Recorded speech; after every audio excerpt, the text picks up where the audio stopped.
Case study for EDL 854.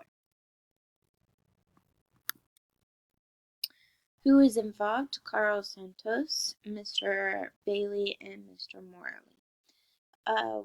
It's taking place at Bridgedale Elementary. Bridgedale Elementary is one out of 6 elementary schools in the town. There are 5 to 8 kids per building. There are 2 middle schools and 1 high school. What the situation is that they create a parent recommended programs. They create fundraisers to allow for elective classes. That money then goes to the building principal or Mr. Santos, and that is then taken to the committees and done and given for the elective classes. The situation that happened was Mr. Bailey came up with a fundraiser to sell tickets for cash prizes. During that fundraiser that was happening in Bridgedale Elementary, he got arrested, and this was embarrassment to the fundraiser because the fundraiser was his idea. How there was no oversight from the school, barely any. There was no oversight in the money exchange. There was also the fundraiser was thought as gambling, and Mr. Bailey and Mr. Morley do not get along, and there was a secret tip-off that allowed the police to come and get him. Legal and ethical issues. So the legal issue was that some thought of it as gambling because you were winning cash prizes. The ethical is that there was no regulation or oversight by the school with the exchange of the money. The school was not involved very much. Synthesize, Mr. Bailey comes up with a fundraiser to sell raffle tickets for cash prizes. People, Carl Santos, which is the building principal, Mr. Bailey, who is the parent president of Bridgedale Fundraiser, Mr. Morley, who is a parent president of another elementary school. The place is Bridgedale Elementary, and the programs are just the basic curriculum programs. Prioritize information.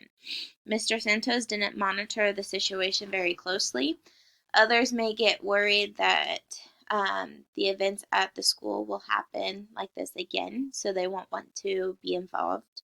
Mr. Bailey should have checked if his fundraiser idea was legal.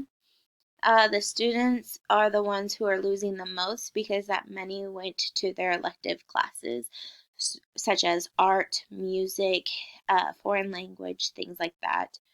And the community now will be worried about fundraisers done, especially in that school, whether they're legal or what will be happening. So some options you can do is option 1, leave it alone. Allow things to continue as they have been happening. Option 2, control everything. Do not allow the parents to be part of the fundraisers anymore and manage the fundraiser for the school.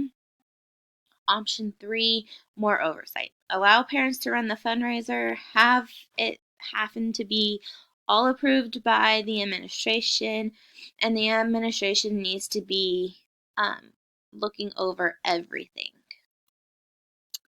Option 1, do nothing. The pros are administration doesn't have to add any more work. Con is that this could happen again, and the fundraisers might not be as well received because people are going to be worried that this would happen again.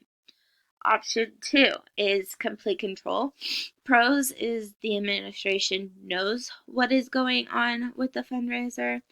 Con is a lot more work for the administration to handle, and they don't get any opinions from the outside or from the parents. They don't get their help. Option 3, more oversight. The pros, parents still get to give ideas and plan the events. The administration is now just approving the fundraisers, and they will also know what is going on, and they will be able to control the legal aspects of the fundraisers. The cons is that does still add more work for the administrators. I believe option 3 is the best one. This allows for a happy medium in a situation like this. The parents are still allowed to be involved, but the administration just approves and just legally overchecks everything. My choice would be to choose option 3. It might add more work, but as a building principal, you will be able to stop a situation from happening again, and you will also know what is happening within your school.